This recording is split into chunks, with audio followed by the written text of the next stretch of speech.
All right, let's get started. I'm Dan Hunt, the Division Director for Hospital Medicine. It is my privilege today to introduce our visiting professor. Twice a year we invite a nationally prominent hospitalist to join us for a day of sharing with the division and to give a grand rounds presentation. So today we are delighted to have Dr. Vineet Arora from the University of Chicago. I have a long thing that I could read, but she told me I am not allowed to read this. I'm simply to introduce her as an academic hospitalist who's come to teach us. So, Vineet, thank you. Thanks. I'd like to thank Dan Hunt and actually the rest of the hospitalist group here at Emory, not just those sitting here, but I understand there's quite a few of you watching out there in the cyber ether, so thank you for having me. So I will hope to, over the next hour, talk to you about using the 4 strategies to teach and improve value in teaching hospitals. And I do have a few disclosures that are listed here, but I won't be raising any red flags because I'm not going to be talking about anything particularly that I receive funding for, except for a grant from the NIH. So what are the objectives of today's talk? Well, a lot of us are struggling in academic health centers with things like declining reimbursement, alternative payment models, switching from volume to value. And so what does that really mean for medical education? And so I'm going to describe a conceptual framework to align medical education and health system leadership to improve value of care in academic health centers. I'm also going to discuss why this is imperative right now.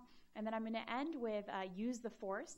So all medical educators are experts at mnemonics. And so this is a mnemonic that I made that I'll share with you at the end on engaging trainees and creating value. And while I'll use a lot of examples from working with medical trainees, I will want to say that a lot of this is very generalizable to other professions, including nurses, hospitalists, a variety of other subspecialists.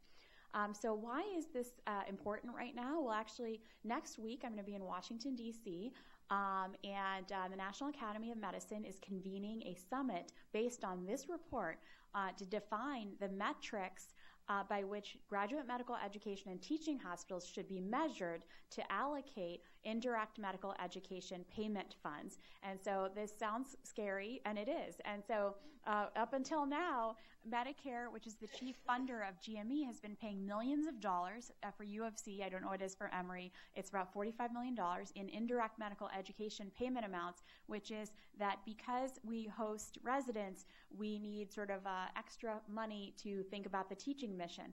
That money usually goes to the hospital. It's unclear how it often translates into teaching mission. It's a lot of issues around transparency, but it's clear that life as usual is not going to go on as it has, and there's going to be some type of metrics tied to GME funding. And so I don't know what they are. We'll hopefully know more next week. But I did want to say that this is actually a huge imperative for us to think about aligning GME with quality so that they're not two separate domains. The ACGME knows this, and they've launched the CLER program, Clinical Learning Environment Review Program. And when you think of ACGME as faculty and as residents, you might think, well, they're coming here to accredit the internal medicine program. And that was sort of business as usual and business before. Now what they want to do is they do 300 site visits a year where they are visiting with your CEO as well as your designated institutional official as well as a variety of other residents, faculty from all programs to decide how well is your organization meeting mission in these 6 areas. And I've highlighted quality and safety here because all bubbles aren't created equal, and those are kind of the 2 big ones. Really focusing on alignment, which is do the residents and fellows know the quality, safety priorities of an institution? Are they able to tell you them? So really, really high-level things. And so I do want to have a show of hands. Has anyone here participated in a CLER visit? Okay, so a few people. So it's definitely something that you'll see more of. They're kind of on an every 24-month cycle right now. And they're starting to build a database benchmarking sponsoring institutions on how well we're performing in these areas. And so I have the pleasure of working with one of our fellows on articulating a model for how to merge the health system and education silos. Why do I say they're silos? Well, we all know that in residency, a lot of us have had to do quality improvement projects, or even as faculty these days. But a lot of times when the CLER visitors came around, they said that those quality improvement projects are sort of one-off, and they're not actually connected to the institutional mission, and they're certainly not sustained. So what we did was articulate a framework for how to do that. So the first is to use bridging leaders that bridge between medical education and the health system. And so I am actually have one of those roles. So I'm Director of GME, Clinical Learning Environment Innovation. I report to the Dean for Medical Education as well as our Chief Medical Officer on how to align our organization within these domains. What does a bridging leader do? Well, you engage the front line. So you can't often be really a bridging leader and be successful without listening to how to change care and make it better at the front line, but also to engage frontline clinicians to improve care. In this case, it's residents, could be nurses, could be hospitalists, as well as going for the win-win. So what do I mean by this? Well, a lot of times healthcare institutions and systems will say, well, we want to reduce readmission, or we want to go for shorter length of stay. And maybe a resident or hospitalist has like a rotation block where they have 2 weeks where they can dedicate to a quality improvement project. I'm pretty sure in 2 weeks, I challenge any of you to make a metric like readmission move. It takes years, and we're not even sure maybe we've reached plateaus. And so what is a win-win? A win-win is a win for a specific learner where they can actually achieve the goal, but also a win that's aligned with the institution. So I'm going to spend the rest of my time talking about value and waste. And so why is that important? Well, we know that this is actually a big emphasis of the clinical learning environment review, which is that one of the QI pathways, or residents, fellows receive training in this. So how well are we doing? Well, in my prior life, when I was Associate Program Director of Internal Medicine, I was part of APTM and chaired the APTM Survey Committee, which was a great way of sort of getting a snapshot of how well residency programs were doing. And so together we worked on a study looking at how many program directors said that they were training their residents to provide cost-conscious care. And at that time, which was in 2012, only 15% said yes, they had a curriculum, but 50% said no, they were working on it. So there was clearly this, and now if you look, it's actually much more like 65%. So those yeses were working on it, have converted. But when you looked at what they were doing for assessment methods, 47% said they had no assessment method, and 36% said that they were assessing using supervising faculty. So maybe that's okay. So how well are the faculty doing? Well, the program directors also said less than half of the faculty who worked with residents role model cost-conscious care. And that's where I think it's certainly important as us as hospitalists on the front line start adopting this. One thing that's really interesting is in a follow-up study, we look to see if your program director said that your faculty actually do role model cost-conscious care. Does that matter? And apparently this item actually correlates with the program level CMS value-based purchasing score. So if your faculty are role modeling this and your program director believes this, you're actually doing better on some value metrics. Now, all of the program directors, a lot of them thought that GME had a responsibility to curtail costs of care. And presence of a formal curriculum did matter. So again, when we stratify top value-based purchasing programs and bottom value-based purchasing programs, this is based on what CMS is providing to the hospitals in terms of bonus or penalty. Turns out that programs that reported having a curriculum were actually doing much better than programs that didn't have report having a curriculum. So at least in these domains, it does matter. Some of you are medical student educators, and so I'm sorry the slide didn't come through, but it's actually listed at the bottom. So we do have some data from graduating medical student questionnaire from AAMC about training in medical economics. So they don't ask the question around high-value care, and actually it was one of the areas that's most woefully inadequate in medical schools. 65% of students said that it was inadequate. There's two areas on this survey that they say that are too much training. And so anyone know what those two areas are where medical students report too much training in the United States? I'll give you one. Pardon? Well, that could be, yeah. One of them is HIPAA training. And the next one is related. It's professionalism. And so far be it from me, but maybe there's some HIPAA modules we could borrow and give to value. But this is interesting. So the most woefully inadequate trained area is medical economics. And so there's no data after 2014. I actually called the AAMC prior to preparing this grand rounds and said, what happened to the data? And they said there was no change in it for 15 years. So they got rid of the question in 2014. And I was like, wow, okay, we're giving up, you know? And so just to highlight, you know, that obviously we need to kind of continue and think about this.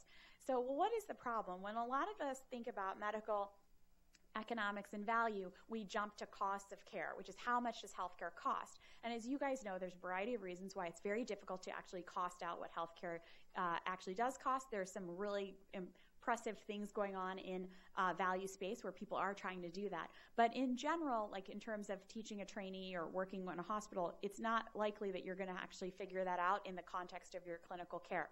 This was actually a study in 2010 in the Journal of Hospital Medicine.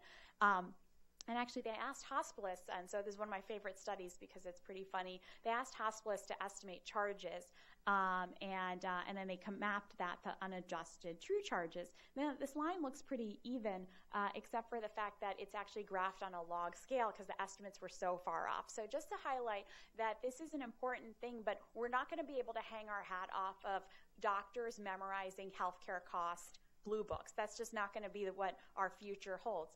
So we're going to have to come up with a different way of approaching value. And one of the things that I think about is how are we going to really teach? It's back to basics. It's really teaching about appropriate and inappropriate care. And so, and specifically one area is often waste.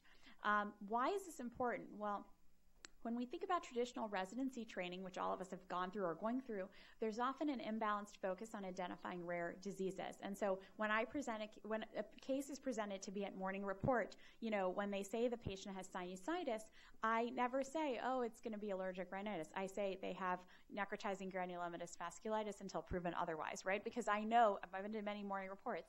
And so we don't usually present common things. And also, there's this idea that sins of omission are punished much greater than sins of commission. So people are not thanked for not ordering labs or a chest x-ray, but instead it's like, why didn't you order that? And there's a misperception at the individual level that considering cost for a patient is not aligned with their interest and could be some distrust as well. So I should also disclose that I'm a big Star Wars fan, and so I have a Star Wars theme through this. And so in the words of Yoda, you must unlearn what you have learned. So he's really talking about the hidden curriculum. And so how are we going to do that? Well, just like in Star Wars where Obi-Wan Kenobi talks about the Force, this is going to be an issue because everyone in our learning environment is sort of primed to do more. So how are we going to do less? Well, we're really going to need to employ the Force, which is thinking about all living things, really thinking about the built environment and everything in our environment. And so how can we use the Force? Well, there's several ways that I'm going to run through. One is cultivate situational awareness, find the right champions, observe and understand cultural norms, embed nudges to do the right thing, as well as redesign the system. So what do I mean by situational awareness? In the surgery world, situational awareness is really mindfulness of the patient environment. And so some of you might have participated in med school in a timeout where, surgery OR, they'll time out, kind of take stock of what's in the room, do a checklist, and they've shown that this reduces the likelihood of medical errors. And so simulation is actually a great way to actually promote situational awareness because it provides sort of a risk-free environment. So we asked the question, which is, do incoming interns have situational awareness as it relates to low-value care practices when walking into a hospitalized patient room? And so to do this, we partnered with our director of our simulation, Jeannie Farnan, and created something that's not as scary as it sounds, the horror room. And we run 125 interns through an inpatient simulation. And the inpatient simulation is based on an actual case. And the case is actually marked up to actually hit hospital quality and safety priority metrics. So they're a 55-year-old male. They have pneumonia. They're also C. diff positive. And there's embedded in it is 12 hazards of hospitalization. So it's like, where's Waldo? And 4 low-value issues. And then they have an assessment form. And so what are the safety hazards? Well, things like no hand hygiene and PPI for this protective equipment for the C. diff patient. They have a latex allergy, the bed rails down, wrong name, wrong patient, and the list goes on to no VTE prophylaxis. Some of these came from CMS never events as hospital-acquired conditions, as well as ARC patient safety indicators. And then what were the low value hazards? And this is really highlighting to the residents that value is more than just the cost, but like what's inappropriate and how are you going to de-implement something. So for this, we turned to the Choosing Wisely list, and we came up with 4 that could apply in this scenario. So unnecessary restraints, the patient didn't have any indication for that, an unnecessary Foley catheter, an unnecessary blood transfusion, and then unnecessary stress ulcer prophylaxis. And we made sure that they had no indications for that, and that they, like their hemoglobin was 9 and they didn't require transfusion. And so then we asked, well, how did our interns do? And this is all specialties, although it didn't matter. And so you can see here the orange is the low value hazards, and they got actually almost 100% of them got hand hygiene, which was amazing. Our CMO is actually an ID physician, so he's like, great, we're doing a great job. And I was like, no, like look at this other stuff, because we have a blood transfusion committee, and 6% got unnecessary blood transfusion, 0% got unnecessary stress ulcer prophylaxis, and about 50% picked up on the restraints. So this was actually really concerning. We asked interns, like, why didn't you pick up on that in the debrief? And here's what they said. If it was started by somebody else, why would I stop it? Or like, I don't have enough information, or probably there's a reason somebody started it. And so I wanted to highlight that frame of reference, which is it's very difficult to stop something once it's already been started. And so when you think about de-implementing care and promoting adherence to high-value care practices, it's not that I'm adding an aspirin or a beta blocker. That's much easier to do than saying I'm taking something away. So this gain and loss, framing is very difficult. We also looked at whether prior training mattered in low-value care, high-value care, I should say, and this was rather interesting because we had to break it out into some people were satisfied with their training and some people were dissatisfied with their training, and some people actually were unsure of their training. So this was sort of interesting. So we had to separate it onto 4 categories: those that were satisfied and had prior training, unsatisfied, no prior training, and then this was this group of unsure. And whatever way you slice the data, it didn't matter. Your prior training was not related with your performance, which really highlights the fact that whatever training people are getting in didactic settings is not a substitute for actually really going in and visually trying to do this yourself. We got some great feedback because as an educator, you need 2 things to happen for a curriculum to be successful. You need to impart knowledge, and ideally impart change practice, although that's a little bit harder to do with education alone. And you also need to make learning fun. If you don't make the learning fun, it's not going to stick and nobody's going to do anything. So we were excited that we were able to make the learning fun and also impart knowledge. And then 1 month into internship, people did actually self-report that they actually were taking actions to reduce hazards that were included in the simulation. So moving forward, I wanted to talk about finding the right champions to do this work. And this is very important because many of you will start quality improvement projects and value improvement projects, and there's really a deep embedded culture belief system of some of the clinicians in your hospital, and you need to figure out how to get them on board. And so a lot of that is choosing the right champions. I also wanted to share this because this is also about aligning those existing champions who are out there doing work, because you might actually be doing work, but does it connect to the institutional mission? So we started something called the Choosing Wisely Challenge, which is very similar to what UCSF has been doing with Caring Wisely Challenge, with a little bit more prescriptive, which was we wanted you to really target using the Choosing Wisely list. And what we do is we ask people to basically submit 20 words or less about a low-value problem they're seeing in the month of January. And so we initially thought, oh, nobody will come up with any ideas, but certainly if you build it, they will come. And so we had over 130 responses in 2 weeks. Many residents, nurses, we have anybody submit. Then we actually have leaders from the Center for Healthcare Delivery, Science, and Innovation, which includes our quality officers, safety officers, as well as our CMO and nursing officers, actually categorize the recommendations. Then we issue a call for actually project ideas, and the teams have to have a trainee on them, and so trainee and a staff member. So we try to form interdisciplinary teams, and they're all asked to basically tackle a problem, and then if they win, what do they win? They don't win money per se, but what they win is the gift of analytic support from the Center for Quality, which is priceless. They also win one more thing. They win an IT priority request to make an epic change to jump the queue. So they can actually jump like years of people waiting and be like, yeah, my epic change is going to go next. And so believe it or not, this has become very competitive because people are like, I am going to wait to submit this to Choosing Wisely Challenge because I've got an idea and to jump the queue. So we also asked them this really loaded question, which is how does your idea actually map to the University of Chicago annual operating plan, to which most people are like, what is the annual operating plan? So we provide a link there so that they can align their existing quality improvement work with what they're doing. And the annual operating plan is very, it's listed here, it's on our website. It's very basic. It's, it's got a lot of, almost any project can be mapped. But the reason we did this was to promote better alignment and awareness of the annual operating plan. So people out there on the front line who are doing their work, like a nurse working in patient experience, could be like, oh, here's where my activity hits the annual operating plan. So when people could understand, like, what does the hospital value, but that it does value their work, but here's the language that they're using.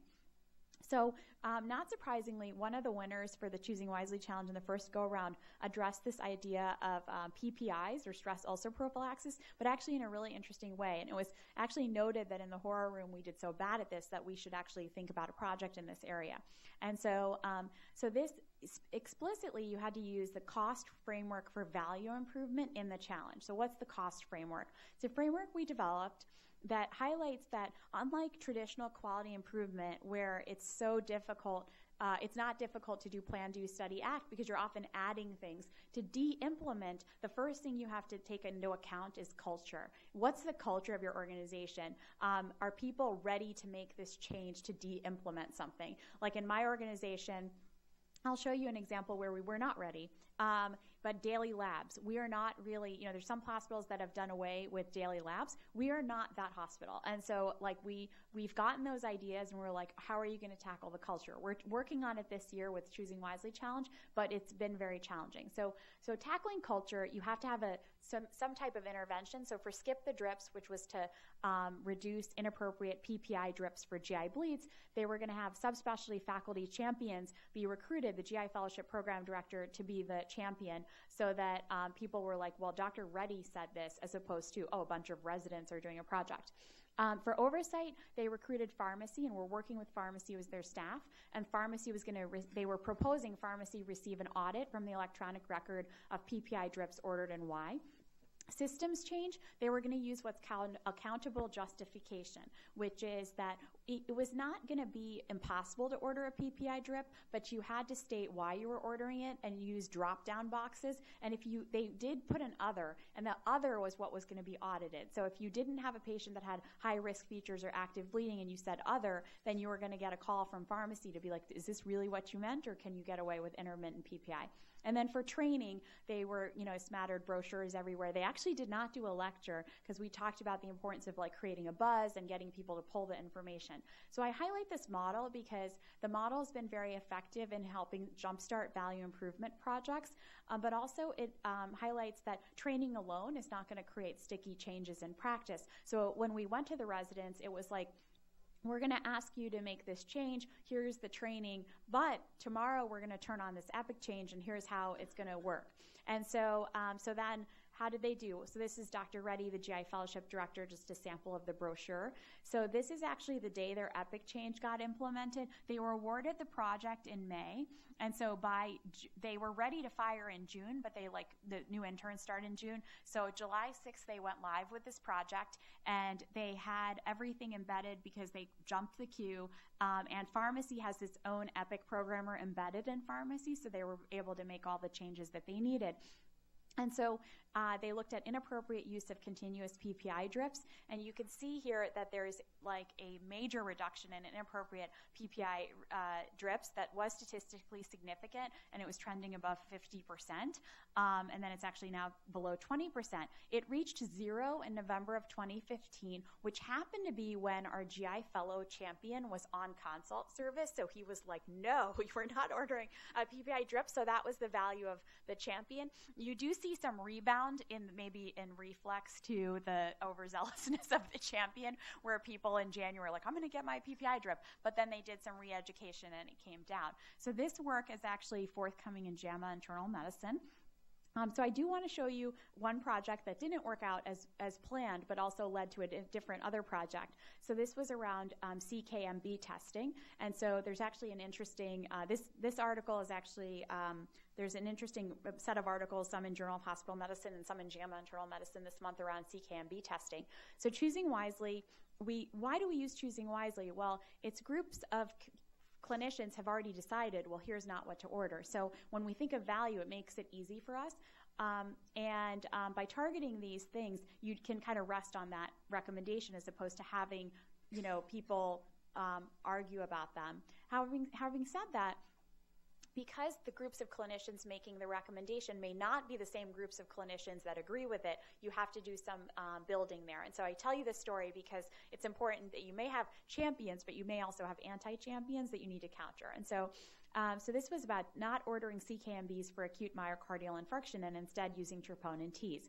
And so this was actually embedded in an educational initiative around not ordering CKMBs, and actually the other 3 were very successful, which is not ordering folate or pan-labbing for rheumatology or pan-labbing for thyroid studies, all for inpatients, and to basically use more specific evidence-based recommendations. So I'm just going to talk about cardiac biomarkers. So our resident here basically talked about how troponin is the preferred biomarker. Beautiful handout, evidence showing that the CRUSADE trial and GRACE registry show that routine use of CK rarely adds value. Then going one step further, almost like a peer pressure, health systems like Mayo, Mass Gen, Brigham, and Hopkins have already reduced their CKMB. So like we can kind of come in line with our peers. And then also dispelling myths that troponin rises earlier than CKMB, and it's more specific in renal disease because that was another myth. So highlighting that you don't need to check CKMB. Having said that, when we looked at the data, it turns out that we were not able to make a change in this, and CKMB was still very actively ordered in 2014.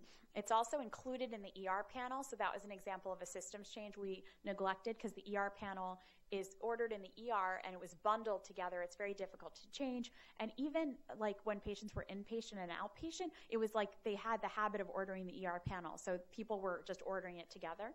And so we have now changed the ER panel. But what really happened is that we had a general cardiologist champion for this project who agreed to it. But when when our residents would rotate in the CCU, there were 2 cardiac cath attendings who were like, oh yeah, don't believe that. That's ridiculous. You need to order a CKMB. And all it took was like one of those discussions, and then everyone's like, yeah, Matt, sorry, we got to order CKMB. And that was why, like wildfire, we didn't change. So that led me to think, are we real outliers? Like, what's wrong with our group, and like, why can't we do this, especially knowing that all these other health systems had changed? So we are part of Vizient, which is the formerly University Health System Consortium. It's based in Chicago. We have an academic partnership with them to share our data and also do some research through our CTSAs in Chicago. And so we asked Sam Holman, who's one of their research data analysts there, and I just said, can you show me, like, are we an outlier based on our CKMB ordering? And he's like, well, I'll show you something really interesting, which is here's proportions of troponin-only testing for cardiac muscle damage in between 2011 and 2015 in 6.4 million encounters in 83 teaching hospitals. So it's not just our hospital. And you can see here no distinct pattern. Like some patients like are getting 0% ordered and some are 90, but it's pretty variable. And so there's no distinct pattern here. And I was like, oh, that's interesting. No, are people following the guideline? So then he said, but I find something more interesting when I look by hospital, which is that there are some hospitals that were already high, doing well with troponin-only ordering testing, and they maintained high. There are some hospitals that were low, and they maintained low. But for the groups that changed, there are about 20 hospitals that moved from the bottom tertile to either the middle or top tertile. The timing of that inflection correlates with when the Choosing Wisely recommendation was released. So I highlight that to say that when a recommendation is released, whether or not you're going to be in the bottom or the top, or you're going to be the hospital that changes matters, and only you might know where you're going to be. And so it's very interesting because I kind of think about this and think, well, what was the culture in those places that were bottom and stayed bottom? Like maybe they tried and failed, whereas maybe what Choosing Wisely did was it gave the the impetus for change. There might have been some champions, but it kind of pushed change in the places that needed it to happen, whereas some people were already top performing, and they were early adopters, clearly. So culture clearly does matter. Now, I'm pleased to report that Matt, our resident, actually, he said, thank God I'm not going to cardiology. He's successfully matched into pulmonary critical care and is doing very well. And he also, since his departure, we actually have, it's like his conversation and opening it. I also highlight that this was not necessarily a win-win in the sense that, you know, this wasn't a change we were able to achieve in Matt's time, but he started the discussion, and working with our quality leaders, we have now been able to remove CKMB from our templates, keep them in the CCU, respect everybody's wishes, but it took about a year of faculty level discussion around that issue. And so the good news is he was able to work with us on this project. So this project was just published in Journal of Hospital Medicine, so it's out this month. But really highlighting that culture really does matter. And so that's really the next thing I wanted to talk about, which was observing and understanding cultural norms. I've shown you data that that highlights that culture of our institutions is very different, and that might impact our ability to adopt or de-implement a high-value care recommendation. But sometimes it's a lot harder to think about culture at the moment. And so I do think a lot about culture a lot because one of the things I'm really interested in studying is hospital sleep and how to improve sleep. I got my career started as a researcher studying resident sleep around duty hours. And so when I think about hospital sleep and patient sleep, I often think about articles like this, which is a smattering of news articles one summer highlighting that hospitals are not letting patients sleep. And actually, there is an interesting value case for sleep in the hospital, which may not be obvious, but one of them is really about pathological effects of sleep loss in patients, which is that sleep loss is a major contributor to delirium, which is one of the most costly hospital-acquired conditions you could develop. It definitely prolongs your length of stay and post-discharge issues. The second is that there's some interesting data coming out that has shown that sleep loss is linked to glucose metabolism in outpatient setting, and that's also been duplicated and shown in the inpatient setting. And so hyperglycemia of hospitalization is often unclear. You know, we say stress of illness, but I often say think about sleep loss. And the last is value-based purchasing. So CMS is, you know, providing bonuses or penalties to hospitals based on a very elaborate equation. And one of the things that's used is patient experience. And so some of you might be like, well, why is patient experience so focused? Here's a big reason.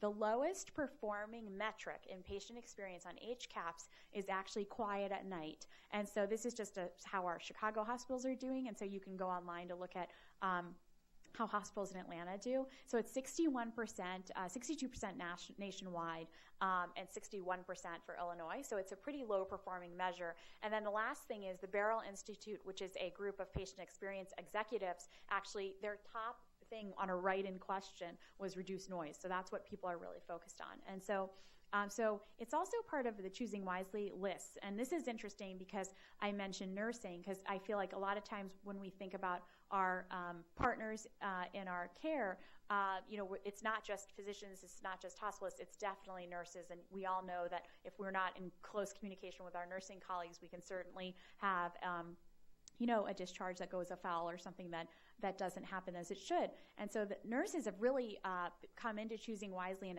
adopted this as their banner, which is not waking the patient up for routine care unless the patient's condition or care specifically requires it, citing all these studies around delirium and psychological impairment, as well as pain.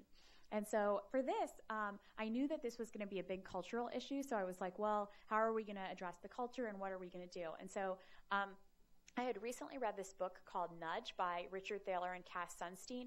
And so Richard Thaler is a University of Chicago economist. Cass Sunstein at the time, before he was in the Obama administration, was my upstairs neighbor, which is how I got the book. And so that just happens to be a byproduct of living at University of Chicago.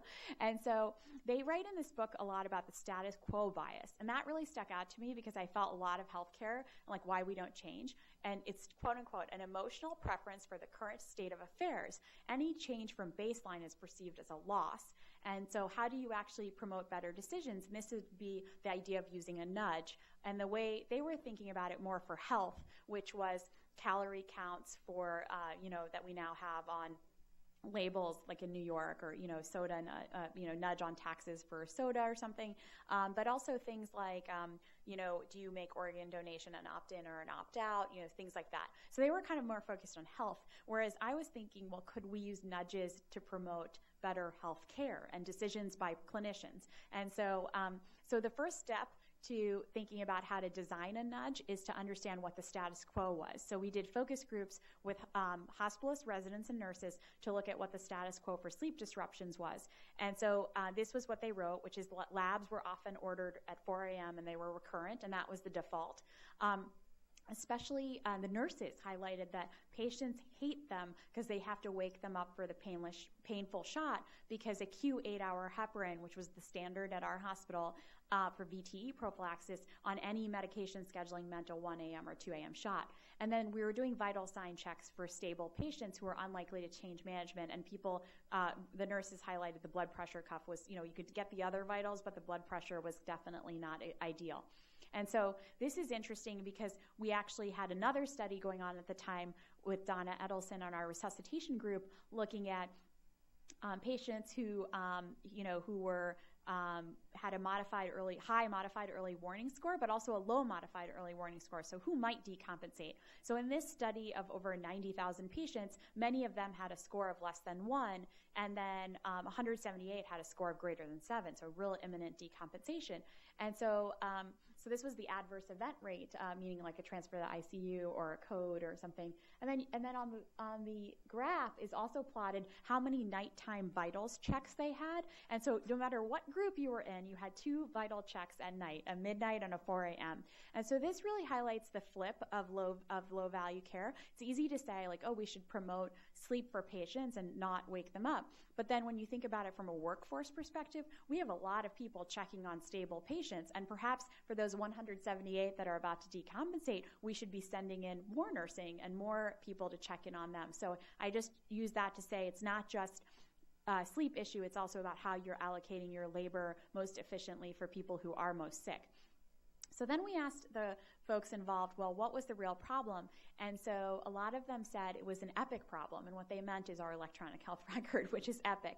And so all recurrent labs were defaulted to 4 a.m. And a resident said, even if I had a VIP, right? So it was even like for VIPs, they're like, I'd have to change every lab individually to like every CalSmag and FOS to reorder at a different time. Why would I do that? And so you can really understand like it was not wired for this.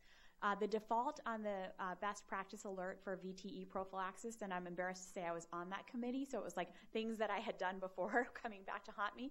The default for heparin Q8 was Q8 heparin. BID wasn't even considered an option.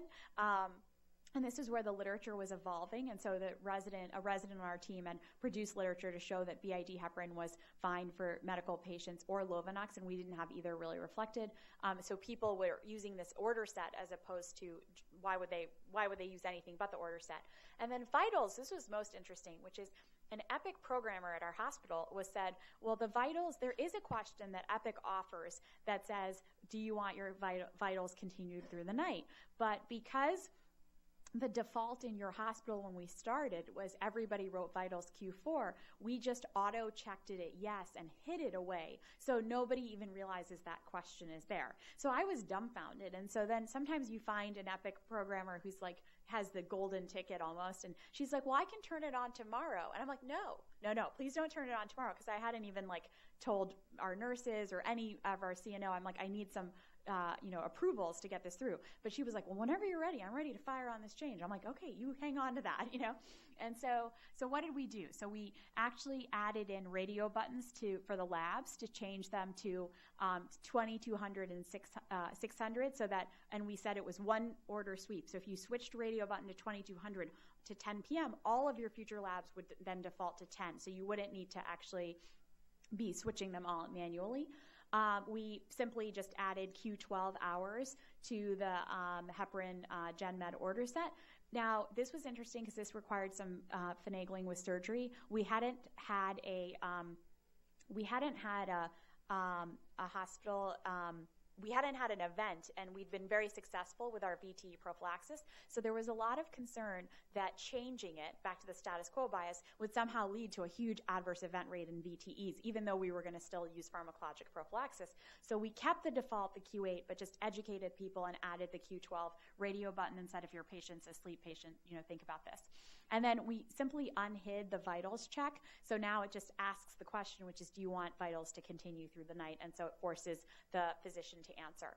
We also had to do a lot of culture change with nurses as well. So we put a lot of signs up and gave people, some lanyards and pocket cards. And then this is our Managing Daily Improvement Board, which is we're a lean hospital. And so in one unit, we added the nurses in their huddle actually talked about sleep and said, can we at least forego vitals or medications for 2 or 3 patients on this unit? Let's identify and then act on that. And so this was a very complex process because there's huddles that occur in the day and at night at 3 or 4 in the morning. So the 4 a.m. nurses are identifying the patients that they woke up that didn't need to be woke up, pass off to the day nurses who are then communicating to the day team. And so we worked on that process. And so then we compared order set usage in the unit, a unit that actually, the hospital Epic changes went live all on the same day in September, but we had one unit with this aggressive nursing education and culture change, and the other unit didn't have it. So you see here that percentage of patients without overnight vitals ordered went up in both hospitals, both units, as well as Q8 heparin, BID heparin versus Q8. So BID heparin usage also went up in both, but the blue line is the line with the nursing huddles, so it was higher sustained in those units. What was interesting is even though both units adopted the order sets, the patients that really the patient differences were only seen in the unit that had the nursing huddle changes. And so that I highlight because you often do need for patients to notice a difference, you may need more aggressive intervention at the nursing level. And so in the unit that both units had adoption of the order sets, but when we see the siesta unit, which had the nursing huddles and the nurses involved, 27% reduction in patients reporting that they were woken up at night due to vitals or disrupted due to medications. And this corresponded to a 7% improvement in that HCAP score. And a 7% improvement may not seem like much, but as I said, it's the lowest performing score. And this corresponds to a jump of 25 percentiles in hospital performance. So it's a pretty big jump. So I also want to share, that was more of an active, very long project, kind of a one-year project. I wanted to share a nudge that was a little bit more passive. Those were very active nudges. This is a more passive nudge using human factors and the idea still of electronic health records. This is Charlie Ray, one of our former hospitalist fellows, who's now a hospitalist in the San Francisco VA. And he had this idea of, SHM choosing wisely really wants us to avoid using telemetry and Foley catheters in patients. So he wanted to tackle this idea that Sanjay Saint at Michigan has called immaculate catheterization, which is that the patient has a Foley, but nobody knows how it got there. And when you ask the attendings and residents, they're like, my patient doesn't have a Foley, but when you walk by, they do. So it's sort of like a horror in a horror room. And so what happened is he's like, well, why don't we just add this to the patient list? Is your patient on Tele, and does your patient have a Foley? And then people, well, that will never work. What are you going to do with that? He's like, we print the list out every day. People can just look at it, and they'll be like, why are all these patients on Tele, or why are they on Foleys? And we'll encourage them to just say, before discharge, try to get your patient off Tele or Foley. So we worked with Epic. It took a little bit longer, but he was also one of the winners of Choosing Wisely Challenge, so he jumped the queue, and he got, within his timing of fellowship, they implemented this project. And one day, all of a sudden, the patient list gets printed, and this is the list that's handed to everybody, who's coming on a service, including a social worker and case manager, and it had these green checks. And if you click on the green check, it actually takes you to the order to stop it. So it's not just like a printable sheet for the attending to be like, okay, why are these checks all here? And there was no education done. There was absolutely no education done. I think 1 month into it, they timed it with a telemetry morning report, but they said, oh, just look at this. But there was absolutely no attending education done or anything. And so this was actually dramatic reductions in catheter orders and telemetry orders just by using these passive nudges. So just by highlighting like, oh, your patient has a Tele or your patient's on Foley. This was actually published this year in American Journal of Medicine. And I highlight that just to say, like, even though we complain a lot about electronic health records, I think that our next frontier is using them in a very sensical way to try to get us to do the right thing. And so that will require some thought. Last, I want to end with redesigning the system. And I'm cognizant of the fact that I'm a hospitalist, and a lot of times we tend to have tunnel vision and think only about inpatient care. So I have worked with a lot in outpatient care as well, especially in quality improvement, but also to think about the whole patient. And so when we receive a patient and get them back into the community, ideally we want them to stay there and not come back to the hospital. And so I had a chief resident one year come to me and say, you've done all this great work on inpatient handoffs. We think we're doing a good job there, but the outpatient handoff is hideous, especially when residents leave to go from the PGY3s graduate and they hand off to their whole clinic.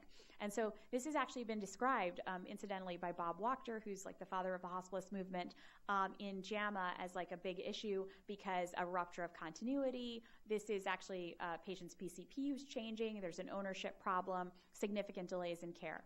So the first step was basically just using quality improvement techniques to study the process.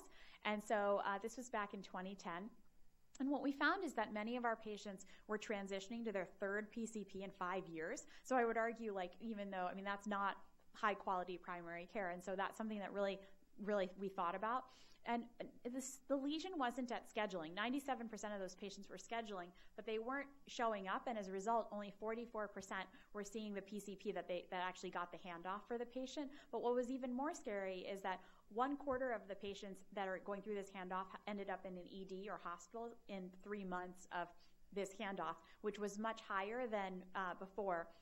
And by 6 months, 1 out of 5 was just lost to follow-up. And so this was a pretty sick group, but they weren't really getting the care that they needed. And resident ownership was a problem. Half of the residents said that it wasn't their patient until they saw them in clinic. And so you can understand why, you would imagine that, that they might not be very active. And so working with Amber, we actually interviewed patients. And I just highlight this as the last story, as sometimes people forget with value that value has many things and means many things to many different people, but oftentimes the real stakeholder for value is the patient. So we often think of dollars and cents, but the patient is like, can I walk after surgery? That's what is value to them. And so we asked them, well, what do you value? And what are your ideas for how to improve this process? So they came up with interesting ideas that we would never have thought of, which was recognize patients for their role as valued educators of trainees, so to bond them to the clinic, as well as the importance of personal sharing. So they wanted to know something about their new doctor, so they felt like they could know them. And so this is personal sharing. We created a template letter and just said, I'll tell you about myself before the first visit. I'm from Maryland. Other than working as a doctor, I enjoy rollerblading. My name's pronounced this way. We also sent home a certificate to recognize them for their role in their training mission, to highlight that they were teachers in the clinic, to keep them coming back so that they realized that this was an important function of what they were doing. So then we asked people, how did it go? We had some patient champions, and they were like, nothing changed. And they were like, what? We didn't get the mailer. And they just thought it was a bill, or rather it wasn't a bill. So they were like, oh, it's not a bill. So they threw it away. And so then they were like, you need to make the envelope more appealing such that we would open it. So then we worked with a comic nurse who's a nurse actually employed at Northwestern, who's a comic artist. And she actually helped us with a little bit of a graphic around a story called Mrs. B Changes Doctors. So the outside of the envelope had something engaging about you're about to change your doctor. And so then it was that third year that we were able to make a dent in this. And so we were actually able to reduce acute care usage for ER visits after the handoff from 26% to 16%, as well as loss to follow-up from 19% to 12%. So I highlight that just to say that some of these very, very big problems around readmission, length of stay, some of the things that we're facing, we're not going to really make a dent in until we involve patients as part of the solution. So in the end, just to think about value very broadly and how to use the force to teach value. So find the right champions, observe and understand cultural norms, redesign the system that you control, cultivate situational awareness, as well as embed nudges to promote the right thing. So that spells out force for you. So that's my mnemonic. A lot of people to thank on a variety of different projects, but hopefully I've given you some examples of how you can start tackling the value problem in your own practice without waiting to come up with the dollars and cents for something, because I do also want to say I see a lot of people focused on the actual dollars and cents. When there is a patient affordability problem, oftentimes what we're faced with is what is the right thing to do for this patient at the right time. So I will end there. Thank you.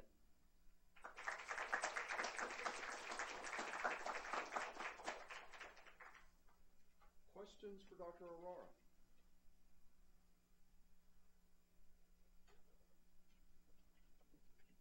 Yes. You have a lot of people doing a lot of stuff. Yes. What's the background of this? How did you pull all of your teams together to get such impactful? So the question is, I had a lot of teams working on a variety of different projects, and how did I get them to all, come together nicely? And I should say that I'm presenting probably 5 years of work, so it's definitely not, there's definitely like projects of the year. So I should also say not everything works. And so that's why I also shared the CKMB example. That was a project that didn't work. We were still able to engage the resident in a different project that appealed to his interest using more of a national data approach, and then continue his message, but achieve the gains through traditional quality improvement.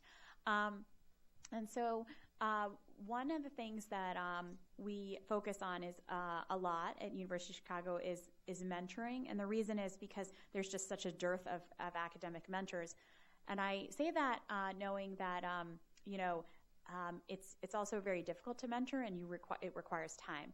So one of the things we've done is we've really been very strategic with our fellows and our residents and our students about mentoring teams and getting people onto teams that are actually performing high quality work. And so even though I listed maybe the leader, there's actually quite a few people, as you can see on this slide, that are contributing to the team for all of these projects. And so I would say some of the projects are very much in this needs assessment phase. And so like clinic handoffs, a lot of it was like, I'm not an outpatient doctor. I don't know what the issues are. You go to the literature.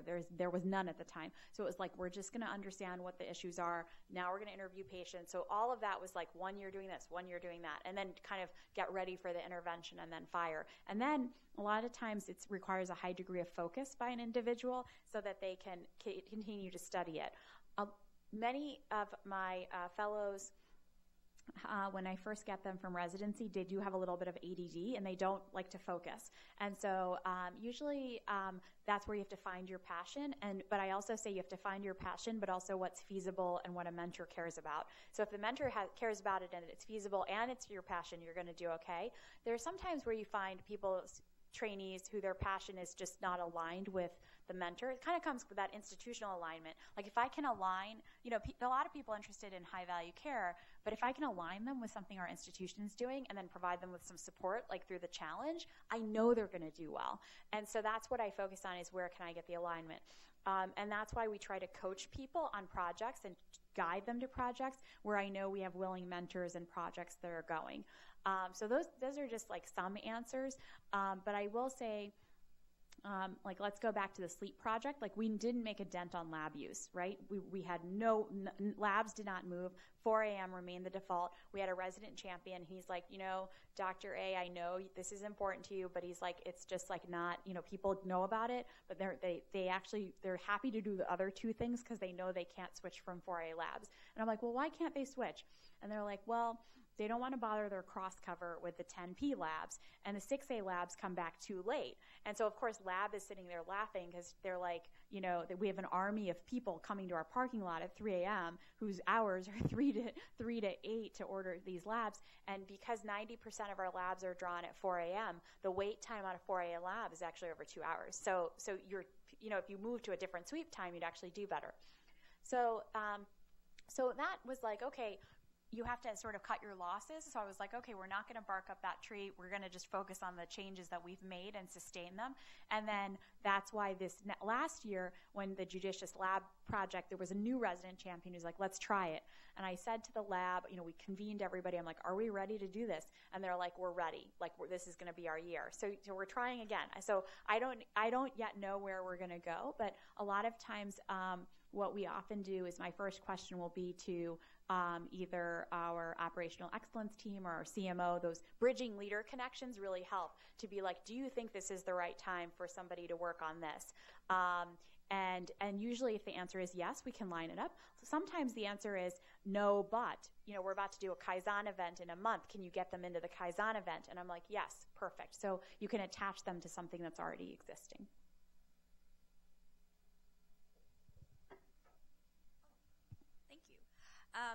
So a lot of your interventions, they seem very applicable and relatable to people at the clinical level. Yeah. And I know early on you mentioned that the AAMC kind of gave up on this. What are your thoughts on implementing this at a preclinical level, and do you think it is important? I mean, obviously you must think it's important, but how would you do that? No, that's a great question. And so I don't work at the preclinical level as much, but I have colleagues that do, Jeannie Farnan, whose pictures I showed. And together we received a grant from the AMA to, which I believe you guys have a similar grant, which is to accelerate change in medical education. Our specific focus is on improving care and training in healthcare delivery science. So all these issues, value improvement, safety, team training, and advocacy. And so I believe it can be done, but we have to partner with our UME colleagues to do it. But one of the things that I've seen often with our med students is that it doesn't matter what we teach in the preclinical year, because if they go out and the residents are doing this, they'll just follow suit. And so that's why I feel like we have to fix this environment first, and then we can bring a student on board who's like, oh yeah, here's how we do it. So I think so that's another bridge that needs to be made, because I actually think, one thing that I've started learning with this grant is that what's taught in UME, there's like a big disconnect between like how people are taught to do their H&P oral, their oral presentation, and then how I need it to work for duty hours on a post-call day, So I've thought to myself, why aren't we teaching them what we need them to do, And so I know there's textbook teaching, but there's also practical teaching. So I think that your institution and mine is in good positions to make contributions on that UME GME continuum, and so I think that by working together with the GME colleagues, you might be able to get some traction there. So I don't have a good answer for you, except for that AAMC, like the organizations would like us to move in this way, but I think innovation is going to happen with local places that are actually like our institutions that have pretty connected med schools with our GME programs. I think as I look at this thing, is usually two parts. First is initiating of it, then the second thing is sustaining it. And I find often sustaining it is more difficult. And I wonder if you have any thoughts on that. And I suspect that you're too humble to answer this in a positive way, but probably the one individual that's been able to sustain this is you and your enthusiasm. Yeah, no, so that's a great question. And I think it's like really hit the nail on the head, which is there's so much enthusiasm at the beginning of a project, so you really need to sustain. And that's why we pick measurements that are we try to pick measurements that are easily obtainable through quality metrics or some measure that we can sustain. And it requires feedback. Now, the reason that I presented the cost framework with systems change is because one of the things I believe is that educators to date primarily use the tool of lecturing with the hope that changes practice. And we need to let go of that idea, right? I mean, those still important for knowledge transfer. It's an important method, but it's not going to change somebody's practice. And so what we need to do is come up with a new way of really thinking, I'm going to help people change their practice. And so particularly in working in a hospital where it's like an uphill battle almost all the time. So I always say, I'm not going to tell you to work harder. I'm going to tell you to work smarter, and I'm going to give you a tool to help you do what I'm saying. And so when we go to the residents or the faculty with one of these projects, we rarely go with this idea that we're going to ask you to do the following, but we say we're going to ask you to do the following. We have made this epic change and have imported it into the order set, or we've made this change to the list so that you can see it. And then we also are continuously open to ideas. we've had projects, like we've implemented checklist projects and stuff that are very difficult to sustain.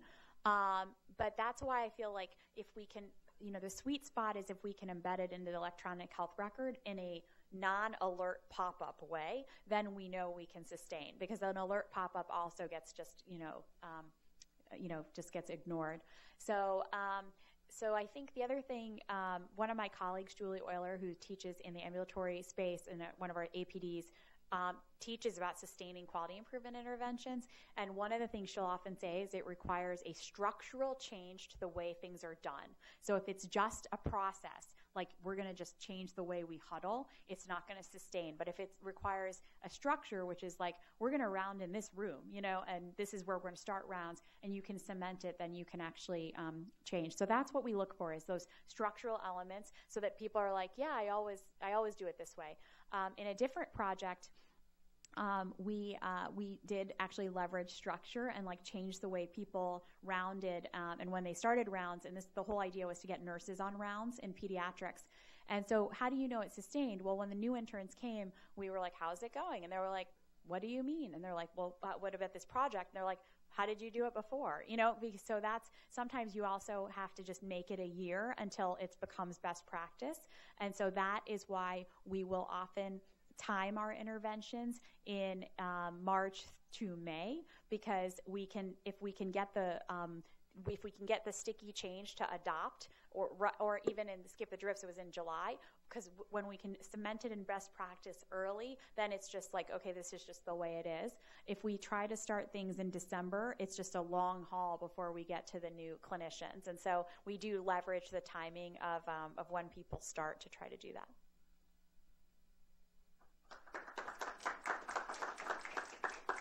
I want to thank Vinnie for a terrific visit and for a terrific lecture. Thank you so much. Thanks for coming. Okay. Thanks to all of you for coming. I hope that answers your question. It did. I'm emailing with you. It's nice to meet you.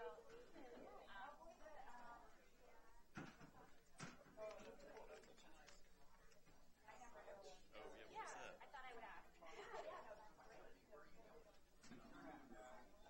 I applied. I just have like a small.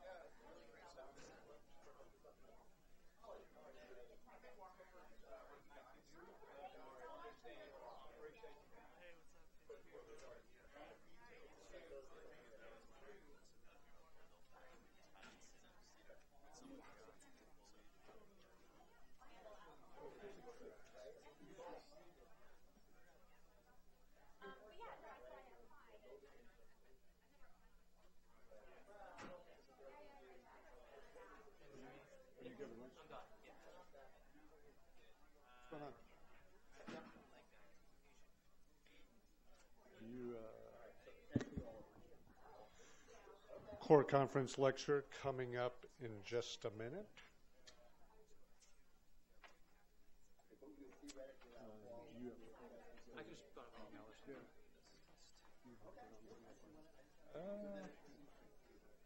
Oh. I'm sorry? I think so. Yeah, okay. I don't know if you meant something else. So. Okay.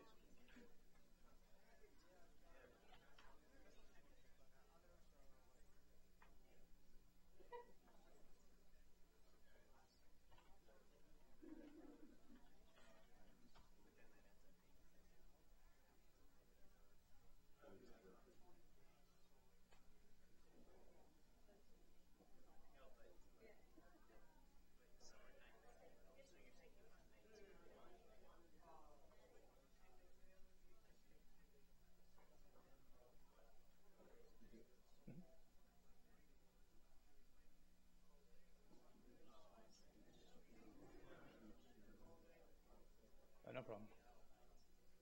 That's fine. No rush. Sounds good.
Tell me something I don't know. This will be the rest of your life.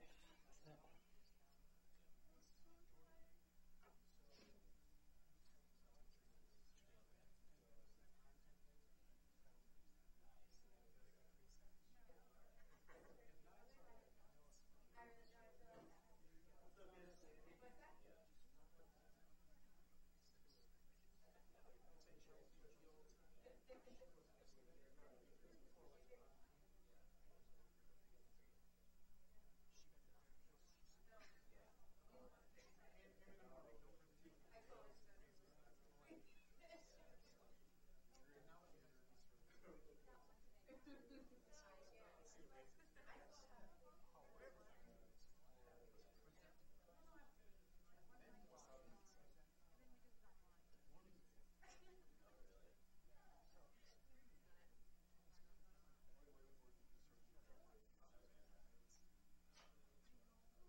Just when people start. I guess I can start. Okay. Sounds good. I'm going to get started. I'm going to talk about the management of chronic constipation today. If this isn't the most exciting talk you have all year, then your curriculum's messed up. So I'm Donnie. I'm one of the JAF fellows here. I think I've worked with like half of you on JAG consults at this point, so most of you probably know who I am. I have no financial disclosures because people don't pay me. So objectives of today's talk, so just to understand basic physiology of chronic constipation. I guess there's a screen up there. Define what it means to be, or how you define chronic constipation. Just some of the basic therapeutic options for treatment, and then recognize symptoms necessitating referral to GI. So colonic function in general, so as you guys mostly know, the major role of the colon, the function of it is to absorb water and sodium. About 1 to 1.5 liters across the ileocecal valve every day, and of this, about 90% of which is reabsorbed into the body. That leaves only about 100 to 200 milliliters for evacuation. Most of this absorption occurs in the ascending colon. Because of this, it plays a large role in sodium and potassium kind of homeostasis. So with chronic constipation, you can get hypokalemia, hyponatremic, things like that. The colon also has a small function in digestion and absorption. As you guys know, the stomach and the small intestine is where the majority of this happens, but some processing of carbohydrates and proteins also occur in the colon, mostly through fermentation. And there is some, correlation between actual size and the development of constipation. A wide or long colon can lead to slow transit, and studies have shown that a colonic diameter of greater than 6.5 centimeters at the pelvic brim is associated with chronic constipation. So physiology, so motor function. So the colonic muscle has essentially 4 functions. Delay passage of contents, which allows contents to mix and then have contact with the mucosa, and for absorption that's needed. Stores stuff in the colon so you can have a proper bowel movement, and then propel contents when needed. The nervous control is both intrinsic as well as extrinsic via the sympathetic and parasympathetic nerves. And colonic motor activity is non-cyclical, but it is affected by sleep, eating, and emotion. It does follow circadian rhythms, so when you sleep, it causes the colon to kind of relax. That's why you don't have to wake up in the middle of the night and have a bowel movement. Both eating and emotion, both like emotional stress and physical stress, increase propagation in the colon, make you, feel like you have to have a bowel movement. So innervation, like I said, proximal colonic activity is involuntary. It occurs through the enteric nervous system. The interstitial cells of Cajal are the pacemaker for the GI motility, and they mediate signaling between them. Multiple neurotransmitters play a large role in this. Substance P is the excitatory neurotransmitter. VIP, nitric oxide, and serotonin are more inhibitory. And then, of course, as we all know, defecation is voluntary. So essentially, pressure waves increase in frequency during the pre-defecatory period. Waking and eating increase the pressure waves and make you feel like you have a bowel movement. That's why you get what's known as a gastrocolic reflex. The urge to defecate comes from stool activating sensory receptors in the upper anal canal, and flexion of the hips straightens the anorectal angle. So that's a picture of a squatty potty, which you guys have probably talked about your patients, but essentially it improves the angle for defecation for people that suffer from constipation, or it can help. So the voluntary muscles, so muscles of continence, so the puborectalis muscle is that sling-like muscle. There's also the internal anal sphincter, which is actually involuntary, and then the external anal sphincter, which are the muscles that all work together to help you kind of hold in until it's the appropriate time to have a bowel movement. On the flip side, the muscles of defecation, the levator ani, longitudinal muscles, and then your diaphragm and abdominal muscles contract and increase your intrapelvic pressure to assist with evacuation. So what exactly does it mean to be regular? So essentially, time for food to get from the mouth to the cecum, which is the beginning of the colon, takes about 6 hours. And then the cecum to the rectum actually takes between 2 and 3 days. Stool weight's roughly about 200 grams a day, or like less than half a pound, half of which is bacteria in weight, and fiber is about 1/5 of that. There's actually a very wide range of what could be considered normal, and that's one thing that's important to talk to patients about as well. I think they say technically anything between 1 bowel movement every 3 days to 3 in 1 day is normal. That's kind of what I tell my patients in clinic, but a lot of it is just what's normal for them and what makes them feel comfortable and uncomfortable. And some people have to have 1 a day, and less than that, they will not feel comfortable. So it's important to kind of get exactly what it means for each patient. So chronic constipation. So chronic is essentially any condition that lasts more than 3 months. And constipation is defined as a condition in which the bowel movements are infrequent or incomplete, with a, quote, difficult evacuation, which is the inability to initiate defecation or requiring excess straining. However, it's important that when you talk to your patients, that in addition to stool frequency, they may actually complain of constipation, but they may mean something besides just not going enough, which can include just the fact when they go to the bathroom, they don't feel like they're completely empty. They may have to strain. They have excessively hard stools. They might actually be describing other symptoms like belly pain or dyspepsia, bloating, things like that, and also the need for manual disimpaction. So epidemiology. So incidence in the United States is actually about 15%, which in Western populations ranges between 2 and 28%, depending on what study you look at. There's a particularly high prevalence in women, children, and elderly. And other risk factors include low socioeconomic status, low levels of physical activity, and non-white ethnicity. So the impact on the healthcare system. So about 34% of patients who suffer from chronic constipation will seek the advice of a healthcare provider, which results in about 2.5 million physician visits each year. Actually, not surprisingly, and you guys have probably seen this a lot in your primary care clinics, over half of these are actually seen by primary care doctors, about 10% by surgeons and OBGYNs, and only about 4% actually make it to GI doctors.